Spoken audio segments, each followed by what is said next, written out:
نحمده ونصلي على رسوله الكريم اما بعد۔ ترجمے والے قرآن پاک کا صفحہ نمبر 956، 26واں پارہ سورہ فتح، دوسرا رکوع، آیت نمبر 15 تا 17۔ اعوذ باللہ من الشیطان الرجیم، بسم اللہ الرحمن الرحیم۔ سيقول المخلفون إذا انطلقتم إلى مغانم لتأخذوها ذرونا نتبعكم يريدون أن يبدلوا كلام الله قل لن تتبعونا كذلكم قال الله من قبل فسيقولون بل تحسدوننا بل كانوا لا يفقهون إلا قليلا قل للمخلفين من الأعراب ستدعون إلى قوم أولي بأس شديد تقاتلونهم أو يسلمون فإن تطيعوا يؤتكم الله أجرا حسنا وإن تتولوا كما توليتم من قبل يعذبكم عذابا أليما ليس على الأعمى حرج ولا على الأعرج حرج ولا على المريض حرج ومن يطع الله ورسوله يدخله جنات تجري من تحتها الأنهار ومن يتولى يعذبه عذابا أليما۔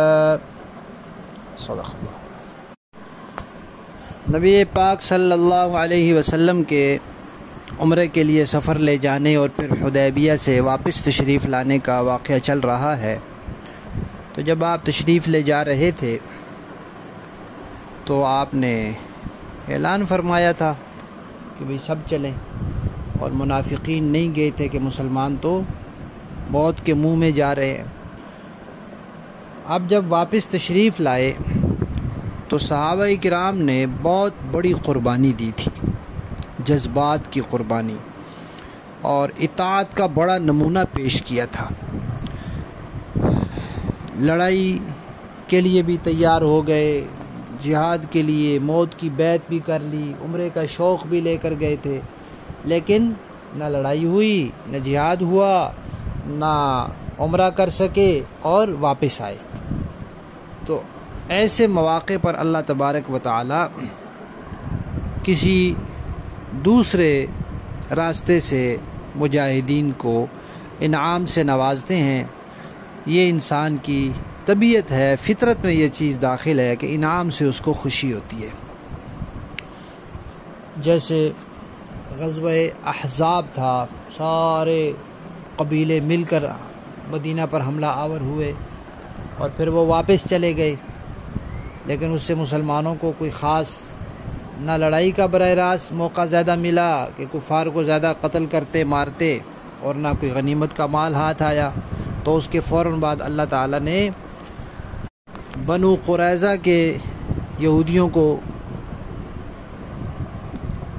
گھیرے میں لے کر ان کے خلاف لڑائی کا حکم دے دیا، تو وہاں سے بڑا غنیمت مال ہاتھ آیا۔ تو اب حدیبیہ سے واپسی پر بھی اللہ تعالیٰ نے خیبر کے یہودیوں کی طرف رخ کرنے کا حکم فرما دیا۔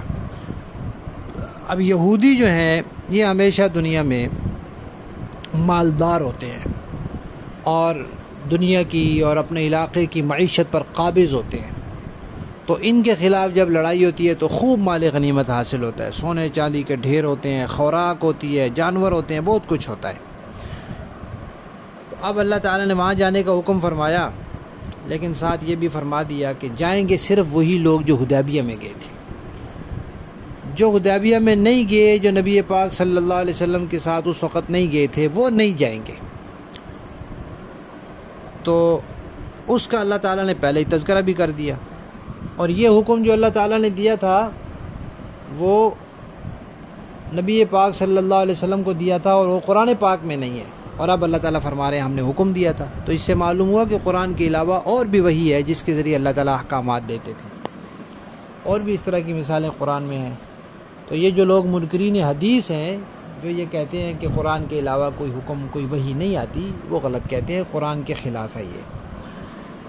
فرمایا کہ جو لوگ پیچھے رہ گئے تھے، جب آپ لوگ چلیں گے نا غنیمت کی طرف، یعنی خیبر کی طرف، تو وہ کہیں گے بھئی ہمیں بھی لے چلو ساتھ، لیکن وہ چاہیں گے کہ اللہ کی بات تبدیل ہو جائے، لیکن نہیں، کہ اللہ نے کہا ہے کہ ان کو نہیں لے کے جانا، یہ نہیں جائیں گے۔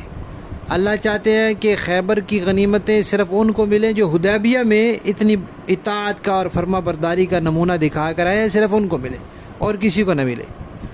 تو آپ نے ان سے کہہ دینا ہے کہ اللہ نے منع کر دیا ہے اور ہم ہرگز نہیں تمہیں لے کے جائیں گے۔ تو پھر وہ باتیں بنائیں گے، وہ کہیں گے کہ تم ہم سے حسد کر رہے ہو، تم یہ چاہتے ہو کہ ان کو مال غنیمت نہ ملے، تو سارا مال غنیمت تم سمیٹنا چاہتے ہو، وغیرہ وغیرہ۔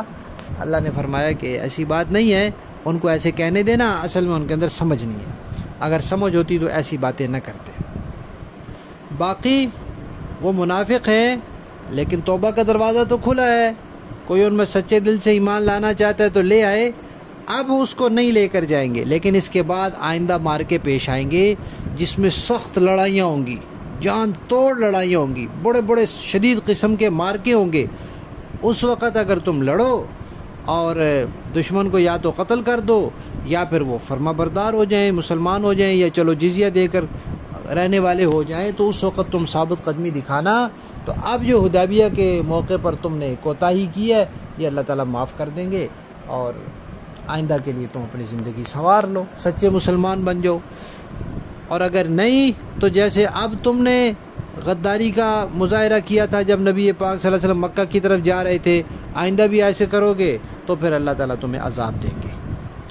باقی رہی یہ بات کہ کچھ لوگ جو معذور ہیں، ان کے لیے یہ تو معافی ہے۔ معذور لوگ جو ہیں، نابینا ہیں، لنگڑے ہیں، جہاد میں نہیں جا سکتے، نہ جائیں، جماعت کے لیے مسجد میں نہیں حاضر ہو سکتے، نہ ہوں، جمعے کے لیے آنا مشکل ہے، دور ہے گھر، مشکل ہے، نہ آئیں، لیکن اللہ رسول کی اطاعت باقی احکامات میں ان پر بھی ضروری ہے۔ جب وہ احکامات میں اطاعت کریں گے تبھی اللہ تعالیٰ ان کو جنت میں داخل کریں گے۔ اور جو روگردانی کرے گا، چاہے وہ معذور ہی ہو، جتنے احکامات میں اس کا عذر رکاوٹ ہے اتنے احکامات میں اس کو چھوٹ ہے، لیکن ہر کام میں اس کو بھی چھوٹ نہیں ہے۔ ان آیات میں جو تذکرہ کیا کہ سخت لڑنے والی قوم سے تمہارا مقابلہ ہوگا، تو اس سے مراد کیا ہے؟ حضرات مفسرین کرام نے مختلف لکھے ہیں مارکے کہ وہ اس سے مراد ہو سکتے ہیں، کیونکہ اس کے بعد خود نبی پاک صلی اللہ علیہ وسلم کے زندگی میں حنین کا مارکہ پیش آیا اور سخت تیروں کی بوچھاڑ ہوئی، پھر غزوہ تبوک پیش آیا جو بہت دور کا سفر تھا اور بہت گرمی کا اور مشکل ترین مارکہ تھا، پھر آپ صلی اللہ علیہ وسلم کی دنیا سے جانے کے بعد مرتدین کے ساتھ قتال ہوا، منکرین ختم نبوت کے ساتھ لڑائی ہوئی، پھر حضرت عمر کے زمانے میں روم اور ایران والوں کے ساتھ بڑی بڑی لڑائیاں ہوئی۔ تو یہ لڑائیاں اس سے مراد ہو سکتی ہیں۔ اور پھر ایسا ہوا کہ جو لوگ حدیبیہ کے موقع پر تو نہیں گئے تھے، اس وقت ابھی مسلمان نہیں ہوئے تھے دل سے، بعد میں اللہ تعالیٰ نے ان کو توبہ کی توفیق دی اور وہ سچے مسلمان ہو گئے، اور پھر وہ ان لڑائیوں میں شریک ہوئے۔ لفظی معنی دیکھیے، سیقول ان قریب کہیں گے، المخلفون پیچھے بیٹھے رہنے والے، اذا جب انطلقتم تم لوگ چلو گے، الی مغانم غنیمت کی طرف، غنیمتوں کی طرف، لتأخذوها کہ تاکہ تم انہیں لو، یعنی غنیمتیں لینے کے لیے چلو گے۔ وہ کیا کہیں گے؟ ذرونا ہمیں بھی اجازت دو، نتبعکم ہم تمہارے پیچھے چلیں۔ یریدون وہ یہ چاہتے ہیں، ان یبدلوا کہ بدل ڈالیں کلام اللہ، اللہ کا فرمان۔ قل آپ کہہ دیجئے، لن تتبعونا ہرگز نہ آنا ہمارے پیچھے، کذالکم اسی طرح، قال اللہ اللہ نے حکم دیا ہے، من قبل اس سے پہلے، کہاں حکم دیا ہے؟ حدیث کے ذریعے۔ فسیقولون پھر وہ کہیں گے، بلکہ تحسدوننا تم ہم سے حسد کرتے ہو، بل کانو حقیقت یہ ہے کہ وہی لا یفقہون سمجھتے نہیں ہیں، الا قلیلا مگر بہت کم بات۔ قل آپ کہہ دیجئے، للمخلفین پیچھے بیٹھے رہنے والوں سے، من الاعرابی جو دیہاتی تھے، ستدعون ان قریب تم بلائے جاؤ گے، الی قوم ایک ایسی قوم کی طرف، اولی بأس جو لڑنے والی ہوگی، شدید سخت لڑنے والی، تقاتلونہم تو تم ان سے لڑتے رہو، او یسلمون یا پھر چلو وہ اسلام قبول کر لیں، مطیع ہو جائیں، فرما بردار ہو جائیں۔ فَإِن تُطِيعُوا پھر اگر اس وقت تم نے اطاعت کی، یؤتکم اللہ تو دے گا اللہ تعالیٰ تمہیں اجرا حسنا اچھا اجر، توبہ قبول کرے گا اور اجر دے گا۔ وَإِن تَتَوَلَّوْا اگر تم پھر گئے، کما تولیتم جیسے تم پھر گئے تھے، من قبل اس سے پہلے حدیبیہ کے موقع پر، تو یعذبکم اللہ عذاب دے گا تمہیں، عذابا علیما دردناک عذاب۔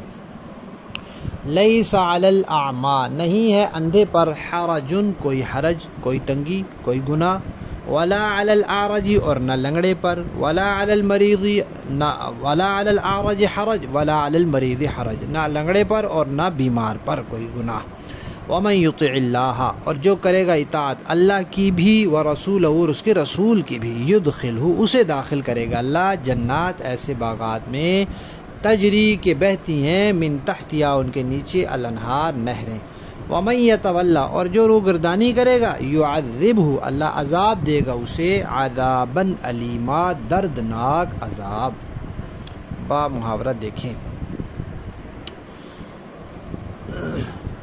سيقول المخلفون إذا انطلقتم إلى مغانم لتأخذوها ذرونا نتبعكم يريدون أن يبدلوا كلام الله۔ اے مسلمانوں جب تم غنیمت کے مال لینے کے لیے چلو گے تو یہ حدیبیہ کے سفر سے پیچھے رہنے والے تم سے کہیں گے کہ ہمیں بھی اپنے ساتھ لے چلو۔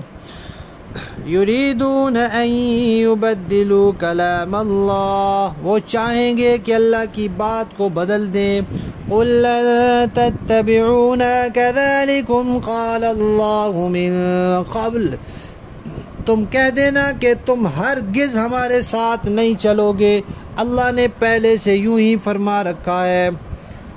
فَسَيَقُولُونَ بَلْ تَحْسُدُونَنَا اس پر وہ کہیں گے کہ دراصل آپ لوگ ہم سے حسد رکھتے ہیں۔ بَلْ كَانُوا لَا يَفْقَهُونَ إِلَّا قَلِيلًا نہیں بلکہ حقیقت یہ ہے کہ یہ لوگ خود ہی ایسے ہیں کہ بہت کم بات سمجھتے ہیں۔ قل للمخلفين من الأعراب ستدعون إلى قوم أولي بأس شديد تقاتلونهم أو يسلمون ان پیچھے رہنے والے دیہاتیوں سے کہہ دینا کہ ان قریب تمہیں ایسے لوگوں کے پاس لڑنے کے لیے بلایا جائے گا جو بڑے سخت جنگجو ہوں گے، کہ یا تو ان سے لڑتے رہو یا وہ اطاعت قبول کر لے۔ فَإِن تُطِيعُوا يُؤْتِكُمُ اللَّهُ أَجْرًا حَسَنًا اس وقت اگر تم جہاد کے اس حکم کی اطاعت کرو گے تو اللہ تمہیں اچھا اجر دے گا۔ وَإِن تَتَوَلَّوْا كَمَا تَوَلَّيْتُم مِّن قَبْلُ يُعَذِّبْكُمْ عَذَابًا أَلِيمًا اور اگر تم منہ موڑو گے جیسا کہ تم نے پہلے منہ موڑا تھا تو اللہ تمہیں دردناک عذاب دے گا۔ لیس علی الاعمی حرج ولا علی الاعرج حرج ولا علی المریض حرج اندھے آدمی پر جہاد نہ کرنے کا کوئی گناہ نہیں، نہ لنگڑے آدمی پر کوئی گناہ ہے اور نہ بیمار آدمی پر گناہ ہے۔ وَمَن يُطِعِ اللَّهَ وَرَسُولَهُ يُدْخِلْهُ جَنَّاتٍ تَجْرِي مِن تَحْتِهَا الْأَنْهَارُ اور جو شخص بھی اللہ اور اس کے رسول کا کہنا مانے اللہ اس کو ایسی جنتوں میں داخل کرے گا جن کے نیچے نہریں بہتی ہوں گی۔